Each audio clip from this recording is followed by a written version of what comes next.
Hi, welcome to the channel. So today I'm reacting to UK's Challenger 2 triumphs in NATO tank competition, coming from the channel BFBS Forces News.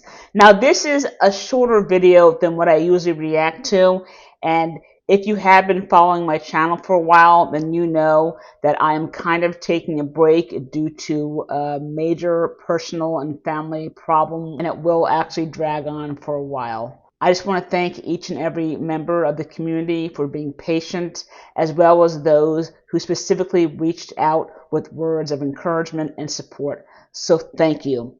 Eventually, I will share some details about what's going on, but for now, the only thing that's important to know is that myself and my family are safe and healthy. Let's get to it.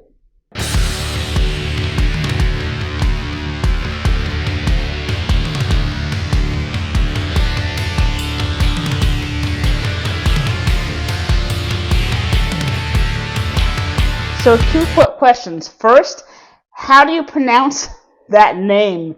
Is it Hussars or Hussars, or I just don't know. If you want to correct my pronunciation in the comments, then go for it.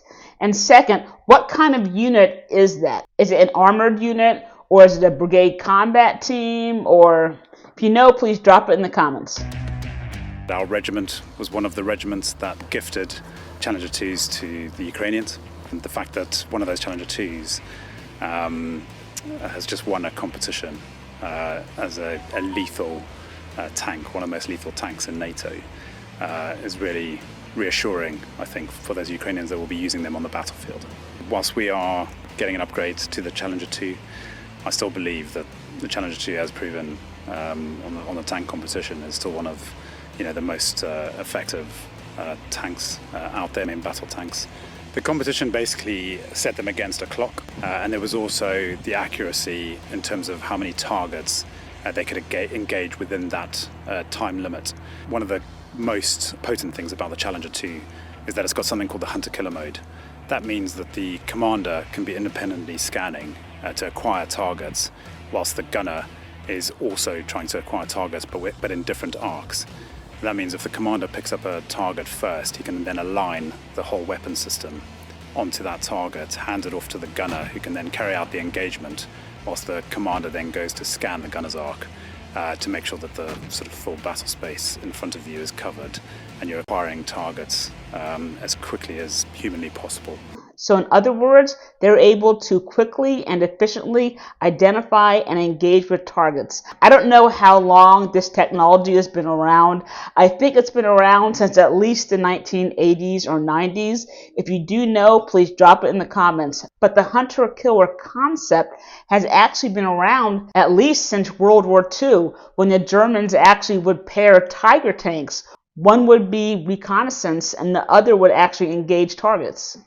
And then it's a full team effort, so the operator needs to be able to load the weapon system fast enough for the commander acquiring targets, gunner engaging them, and him loading the rounds in between. And the driver, again, very key, because the way the driver operates and drives the Challenger 2 can be a game changer in terms of the crew and their accuracy in firing, etc. So that team working together in the turret, when it's working exceptionally well, as was proven on Iron Spear, and it all comes together, you're able to sort of achieve that effect.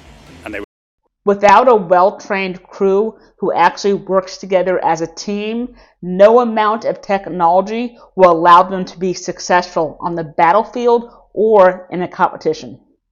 They were presented with a large iron spear as the sort of prize for winning that. So they'll very proudly bring that back. We'll get it shipped back to the UK, and it will become part of regimental history, which is really good. If you know where this competition took place, please drop it in the comments. But just listening to him, you can tell that he loves his job and that he is very proud of his men. So the Abrams, the Leopard 2, as well as a Russian and French tank also have this hunter-killer technology. It's not just the Challenger 2. And it's not just main battle tanks. Certain models and variants of UAVs, as well as fighting vehicles, such as the CV-90, also possess this technology. And speaking of the CV-90, if you do want to watch a video on it, I'll put it right here. If you got any value from this video, then please go ahead and hit the like button. Thanks for watching.